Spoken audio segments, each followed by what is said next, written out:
જાઓ તો ઇન્ટરનેટ ટેકનોલોજીનો ઉપયોગ અર્થશાસ્ત્રના અભ્યાસમાં ક્યાં જરૂરી છે? તો આપણે ખબર છે કે અત્યારે આપણે તો કે તમે ઘરે બેઠા ઓનલાઈન શિક્ષણ મેળવો છો, તો આવી રીતે ઓનલાઈન શિક્ષણ એટલે કે ટ્યુટોરિયલની ગરજ પડે છે. કોઈ પણ વિડીયો યુટ્યુબમાં મૂકવામાં આવે નિષ્ણાતોની મદદથી અને આ લિંકની મદદથી તમે ઘરે બેઠા ભણી શકો. તો આ અર્થશાસ્ત્ર અભ્યાસ માટે કોમ્પ્યુટર જરૂરી. એના પછી કોઈ પણ ત્વરિત શિક્ષણ મેળવવું હોય, તમારે કોઈ પણ વિષયની માહિતી જોતી હોય, અર્થશાસ્ત્ર અથવા તો કોઈ પણ બીજા વિષયની, પણ આપણે અર્થશાસ્ત્ર લેવાનું, અર્થશાસ્ત્ર કોઈ પણ નિષ્ણાતની માહિતી જોતી હોય, અર્થશાસ્ત્રની માહિતી જોતી હોય, તો આ બધી માહિતી તરત એટલે કે ઝડપથી આપણે તો ઇન્ટરનેટની મદદથી કે કોમ્પ્યુટરની મદદથી, ટેકનોલોજીની મદદથી શોધી શકીએ છીએ. પછી વિષયની વાંચવા લાયક જે માહિતી હોય એટલે કે અર્થશાસ્ત્રની અમુક અર્થશાસ્ત્રી વિશે તમારે જાણવું હોય, વાંચવું હોય, નિષ્ણાત વિશે જાણવું હોય અથવા તો ઇતિહાસ વિશે આપણે જાણવું હોય, તો આ બધી બાબતો કે ઇન્ટરનેટની મદદથી તમે આ માહિતી શોધી શકો કે જાણી શકો છો. પછી વિષયની અનેકવિધ માહિતી મેળવી શકાય છે કે અર્થશાસ્ત્રની માહિતીમાં આપણે પાઠમાં જે અમુક શબ્દ આવતા હોય, આ શબ્દો પરથી તમારે એની માહિતી ડીપમાં જોતી હોય, આગળનો જે ઇતિહાસ હતો એ સમજ હોય, ભૂગોળ સમજ હોય, તો આ બધી જ માહિતી તો આપણે ઇન્ટરનેટની મદદથી મળી શકે છે. પછી અર્થશાસ્ત્ર વિશેની આંકડાકીય માહિતી મેળવવી હોય તો આંકડાકીય માહિતી તો કે આરબીઆઈ બેંકિંગ માહિતી હોય કે બીજી ગમે તે માહિતી હોય, તો તમારે જે સર્ચ મારવું હોય ટૂંકમાં એ બધું જ સર્ચ કે બધી જ માહિતી તો કે આપણે ઇન્ટરનેટની મદદથી મળી શકે છે. અને અત્યારે આપણે ઇન્ટરનેટની મદદથી જ ઘરે બેઠા ભણી શકીએ છીએ. તો આમ ઘણી બધી માહિતી આપણે ઇન્ટરનેટની મદદ, ઘણી બધી નહીં પણ લગભગ બધી જ માહિતી તમારે કોઈ પણ વિષય વિશે જાણવું હોય, માહિતી જોતી હોય તો ઇન્ટરનેટની મદદથી જાણી શકાય. તો આ પ્રશ્ન તમને સમજાવવાનો તો તમે મોઢે લખ્યું તો અમે અત્યારે ખબર જ છે કે આપણે ઇન્ટરનેટની મદદથી તો કઈ કઈ માહિતી મળે છે, એ જ જવાબ આ પ્રશ્નમાં આવશે. પણ જોજો પહેલા છે ટ્યુટોરિયલની ગરજ સારે છે. ઇન્ટરનેટ ટ્યુટોરિયલની ગરજ સારે છે.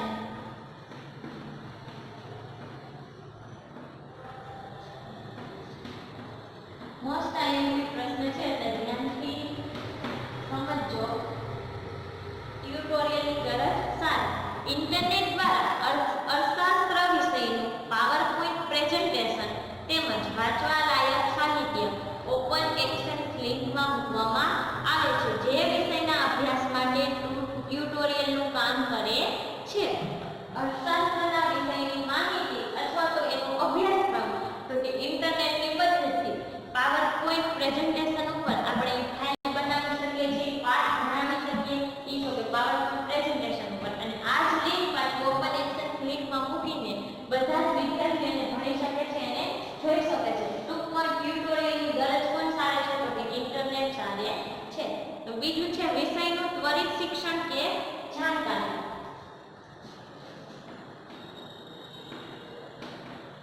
વિષયનું ત્વરિત શિક્ષણ કે જાણકારી. કોઈ પણ વિષયની જાણકારી ઝડપથી આપણે જોતી હોય તો ક્યાંથી મળે? તો કે ઇન્ટરનેટ ઉપરથી આપણે મળે છે. ઇન્ટરનેટ દ્વારા વિષય નિષ્ણાતના વ્યાખ્યાનના વિડીયો ઓપન એક્સેસ લિંક પર મુકાય છે, જે વર્ગખંડમાં અપાતા શિક્ષણનું કામ કરે છે. શિક્ષકોના વ્યાખ્યાન ઇન્ટરનેટના માધ્યમથી ટેલિવિઝન પર પ્રસારિત થાય છે. અત્યારે ટેલિવિઝન ઉપર બધા વિષયના તો કે વિડીયો આવે છે, તમે ઘરે બેઠા ભણી શકો. એ સિવાય એવું કહેવા માંગે છે કે જે નિષ્ણાત હોય, નિષ્ણાતોના કંઈ વ્યાખ્યાનો હોય એ પણ સાંભળી શકો છો. એ વિડીયો એના નિષ્ણાત હોય જે વિડીયો બનાવ્યા હોય, ભણાવ્યા હોય પાઠ, આ વિડીયો પણ તમે ઇન્ટરનેટની મદદથી ઘરે બેઠા જેમ વર્ગખંડમાં ભણતા હોય એમ ઘરે બેઠા તો કે ભણી શકો છો. પણ આ શક્ય ક્યારે બને? તો કે નેટ ફ્રી હોય ત્યારે, એટલે કે ઇન્ટરનેટની મદદથી. હવે ત્રીજું છે વિષયની વાંચવા લાયક માહિતી.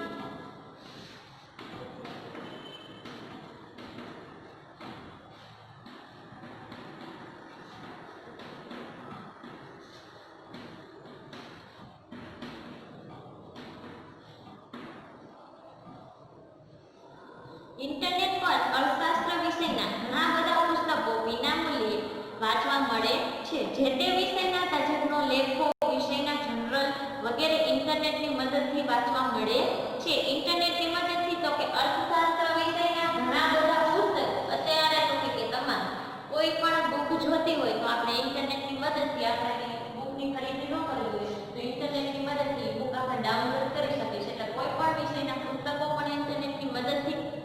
વિનામૂલ્યે આપને વાંચવા મળે છે।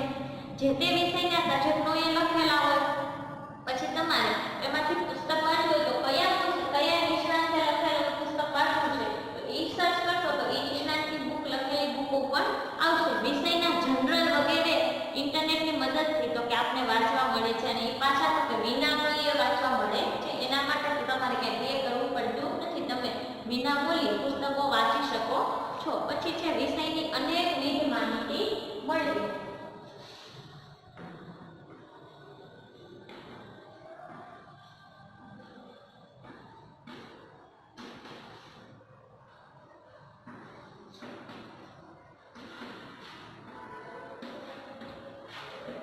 વિષયની અનેકવિધ માહિતી મળવી। ઇન્ટરનેટ પર સર્ચ કરી અર્થશાસ્ત્રનું શિક્ષણ આપતી કોલેજ તથા યુનિવર્સિટીની માહિતી મેળવી શકાય છે।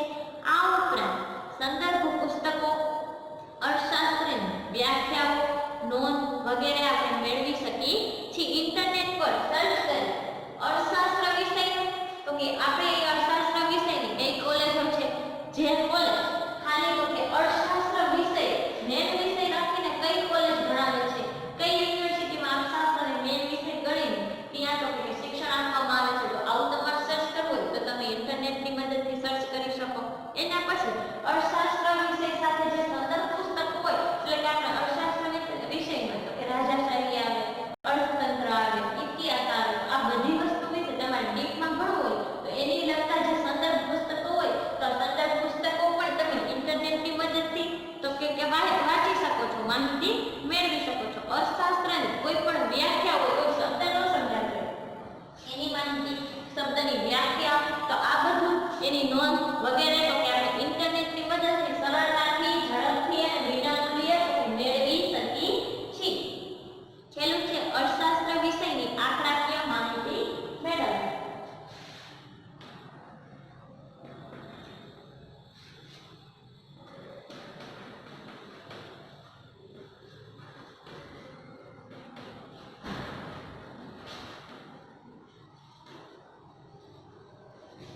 ઇન્ટરનેટના માધ્યમથી આરબીઆઈના વેબસાઇટ પરથી બેન્કિંગ અંગેની માહિતી, વેપાર મંત્રાલયની વેબસાઇટ પરથી આયાત નિકાસની માહિતી મેળવી શકાય છે અને રાષ્ટ્રીય અને આંતરરાષ્ટ્રીય સ્તર કાર્ય કરતી સંસ્થાઓ જેવી કે centre for monitoring Indian economy વગેરે પાસેથી અર્થશાસ્ત્ર વિશેની કેટલીક માહિતી મેળવી શકાય છે। અર્થશાસ્ત્ર વિષયમાં તો કે આંકડાકીય માહિતી, આ આંકડાકીય માહિતી સાચી અને સચોટ તો કે આપણે આપવી પડે છે તો જ આપણે આ રીતે આકૃતિ તો કે સાચો દોરી શકાય। તો આવી આંકડાકીય માહિતી જો બેંકને લગતી હોય તો આરબીઆઈની વેબસાઇટ પરથી, એના સિવાય કોઈ બીજી આયાત નિકાસ વિશેની માહિતી જોતી હોય તો વેપાર મંત્રાલયની વેબસાઇટ, તો આવી અલગ અલગ અર્થશાસ્ત્ર વિષયની જે આંકડાકીય માહિતી જરૂર પડે તો આવી અલગ અલગ માહિતી તમે એની વેબસાઇટ ઉપરથી જઈને સાચી આંકડાકીય માહિતી મેળવી શકાય છે। તો આ અર્થશાસ્ત્રના અભ્યાસ માટે તો કે ઇન્ટરનેટ ટેકનોલોજીનો ખૂબ એટલે વધારે પડતો ઉપયોગ થાય છે।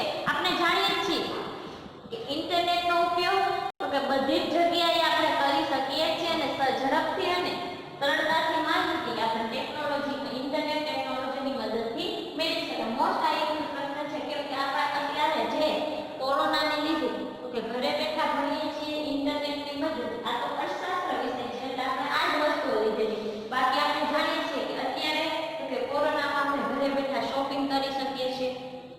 એના સિવાય કોઈ સાથે વાતચીત કરવી હોય, આમ તો મળી ન શકાય તો વાતચીત કરવા માટે ઇન્ટરનેટની મદદથી સામે સામે બેઠા હોય વાતચીત થઈ શકે છે।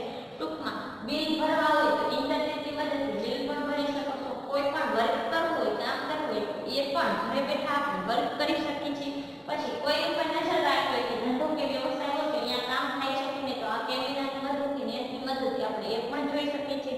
આમ ઇન્ટરનેટના તો કે અનંત ફાયદાઓ છે, ઉપયોગો છે, પણ આપણે અર્થશાસ્ત્રની બાબત કીધી છે એટલે કે અર્થશાસ્ત્રના અભ્યાસમાં ઇન્ટરનેટનો શું ઉપયોગ છે તો એના માટે તો કે આ 5 બાબત યાદ રાખવી।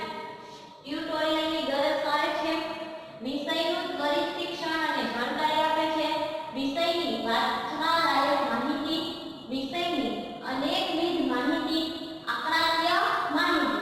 3 તો કે વિષય પ્રશ્ન આવી, એક ટ્યુટોરિયલ, 3 વિષય અને આંકડા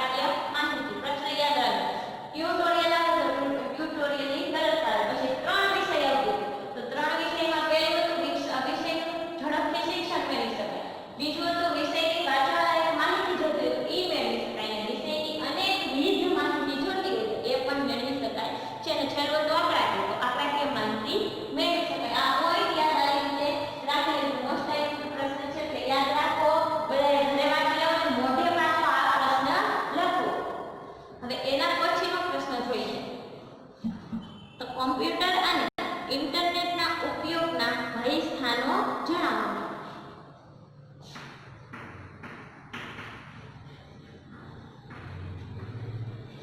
કોમ્પ્યુટર અને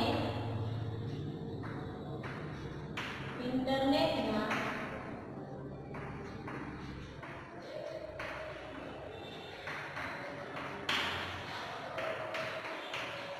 કોમ્પ્યુટર અને ઇન્ટરનેટના ઉપયોગો તો ઘણા બધા છે. આપણે પ્રશ્નમાં જોયું છે એના ભય સ્થાનો પણ ઘણા બધા છે. અહીંયા આ પ્રશ્ન છે તો આ પ્રશ્નમાં માર્ચ 2019 માં પૂછાયેલો છે. કે આ પ્રશ્ન પણ એટલો આઈએમપી છે એટલે ધ્યાન આપજો. તો કોમ્પ્યુટર એ સાધન છે, તે અભ્યાસ સામગ્રી નથી. તેથી તેનો ઉપયોગ જ્ઞાન કે અભ્યાસની અવેજીમાં થઈ શકે નહીં. કોમ્પ્યુટર માત્ર વિષયના અભ્યાસની પ્રક્રિયા સરળ બનાવવામાં મદદ કરે છે. પહેલી મર્યાદા છે તો કે કોમ્પ્યુટર એ શું છે તો કે સાધન છે.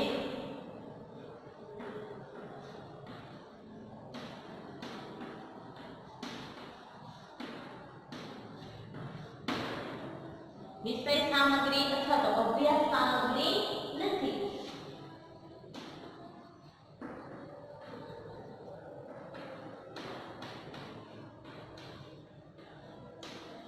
પહેલી મોટી મર્યાદા છે કે કોમ્પ્યુટર કે ઇન્ટરનેટ તમે જે કહો છો તો એ એક સાધન છે, એ અભ્યાસ સામગ્રી નથી. એટલે એમાં જેટલું નાખશો એટલે તમે જે સર્ચ મારશો એ જ સર્ચ એમાં આવશે.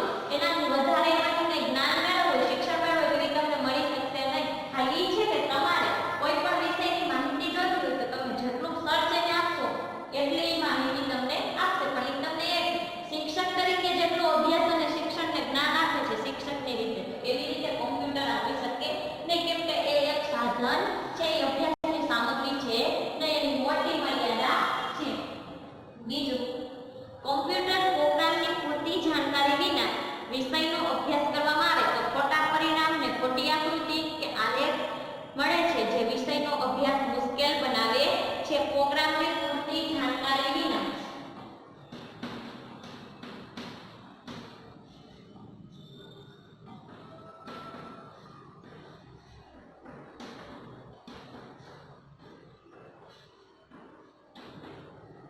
માહિતી ખોટી આવી શકે.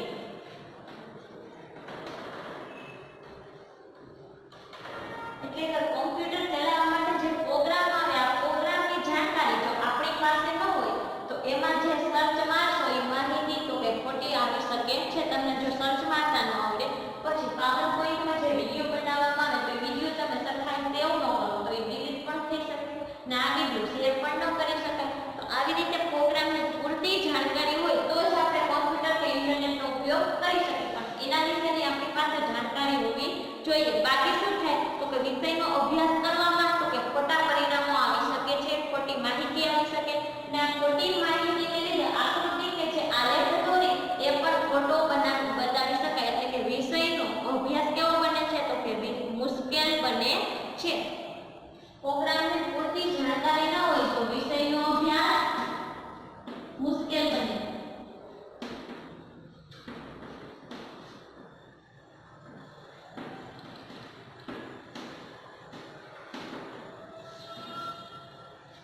એના પછી કોમ્પ્યુટરમાં માહિતી ખોટી જગ્યાએ સંગ્રહિત કરી હોય તો તેવી માહિતી રદ પણ થઈ શકે. આગળ કીધું હોય કે કોઈ પણ વિડીયો બનાવો અથવા તો તમે કોઈ પણ ઇન્ટરનેટની મદદથી માહિતી મેળવી અને એ જ માહિતીને સેવ તમે સાચી જગ્યાએ ન કરી અથવા તો સેવ સરખાઈ ગયેલી ન હોય તો માહિતી ડિલીટ પણ થઈ શકે, એટલે કે રદ થઈ શકે છે. એટલે કે ખોટી જગ્યાએ સંગ્રહિત કરેલી માહિતી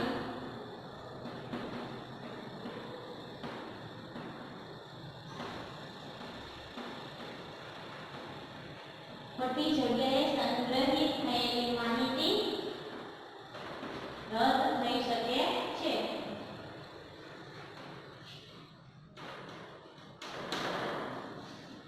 પછી ઇન્ટરનેટના ઉપયોગના ભય સ્થાનો નીચે મુજબ છે. આ કોના હતા તો કે કોમ્પ્યુટરના ભય સ્થાનો હતા. હવે ચાલો એવા તો કે ઇન્ટરનેટના.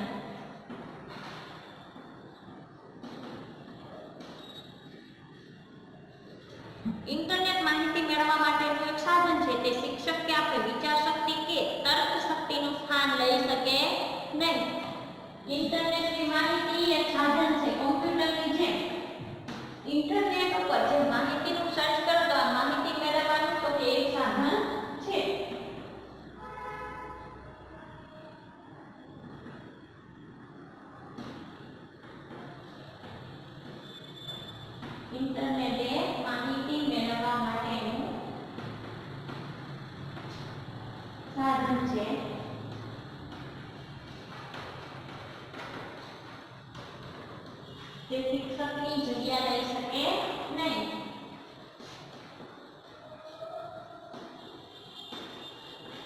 ઇન્ટરનેટની મદદથી તમે માહિતી મેળવી શકો છો. કોઈ પણ વિષય વિશે સમજવું હોય તો એ સર્ચ કરી શકો છો, પણ કેટલું તો જેટલું સર્ચ કરશો એટલું તમને ઇન્ટરનેટ આપશે. આમે એ નથી બધા એને કઈ વિચાર શક્તિ છે નહીં ઇન્ટરનેટ પાસે. તમે સર્ચ માર્યું તો એની પાસે જે માહિતી છે એ તમને આપી, પણ એક શિક્ષકની જેમ તમારી વિચાર શક્તિ, તર્ક શક્તિ જાણીને તમને જે જ્ઞાન શિક્ષણ આપે ઇન્ટરનેટ આપી શકે નહીં, કારણ કે એ સાધન છે. પછી ઇન્ટરનેટ પર અનેક પ્રકારની ખોટી, અપ્રસ્તુત, ભ્રામક કે નકલ કરેલ માહિતી ઉપલબ્ધ હોય છે. આવી માહિતીના ઉપયોગથી દૂર રહેવું જોઈએ. ઇન્ટરનેટ ઉપર તમે સર્ચ મારો તો તમને ખબર જ હશે કે આમાંથી જે સર્ચ મારેલું હોય એના સિવાય તેને લગતી ઘણી બધી માહિતી આવે છે. તો આ ઇન્ટરનેટ માહિતી તો કે અનેક પ્રકારની તો કે ખોટી માહિતી કે નકલ કરેલી માહિતી ઉપલબ્ધ હોય છે. ઇન્ટરનેટ ઉપર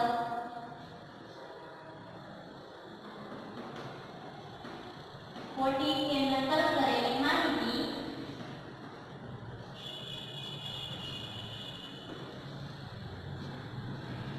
હોય છે, જેનાથી દૂર રહેવું જોઈએ. તમે ઇન્ટરનેટ ઉપર જે સર્ચ કરો તો એને લગતી ઘણી બધી માહિતીઓ આવે છે. અમુક માહિતી નકલ કરેલી, અમુક માહિતી ખોટી પણ હોઈ શકે. તો આવી માહિતીમાંથી કઈ માહિતી સાચી છે, તમારે કઈ માહિતીની જરૂર છે એ જ માહિતી તમારે ઇન્ટરનેટ ઉપરથી લેવી જોઈએ, અને બાકીની બધી જ માહિતી ઉપરથી કે તમારે એની ઉપરથી દૂર રહેવું જોઈએ. હવે ઇન્ટરનેટ પર ઉપલબ્ધ માહિતીમાંથી સાચી માહિતી અને ખોટી માહિતી અલગ પાડવાની જાણકારીનો ઉપયોગ કરવો જરૂરી બને છે. ઇન્ટરનેટ પર જે સર્ચ કરશો એમાંથી ખોટી અને સાચી બંને માહિતી આવશે. તો આ ખોટી અને સાચી માહિતી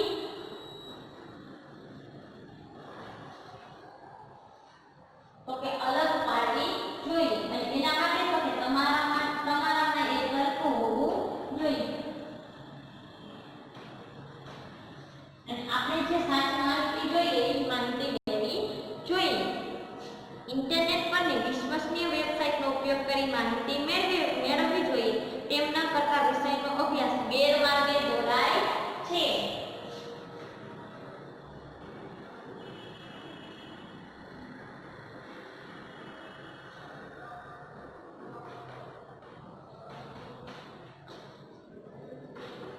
તમે ઇન્ટરનેટ ઉપર કોઈ પણ વિડિયો જોવો કે કોઈ પણ સર્ચ કર્યો હોય તો એના સિવાયની ઘણી બધી એડ બતાવતા હોય, ઘણી બધી માહિતી આપણે જોવા મળે છે. પણ તમારે કઈ માહિતી જોઈ છે એ જ માહિતી આપણે જોઈને બીજી માહિતીથી દૂર રહેવું જોઈએ, કે એ માહિતીઓ એ એડ તો કે ગેરમાર્ગે દોરનારી હોય છે, જે આપણા માટે તો કે સારી હોતી નથી.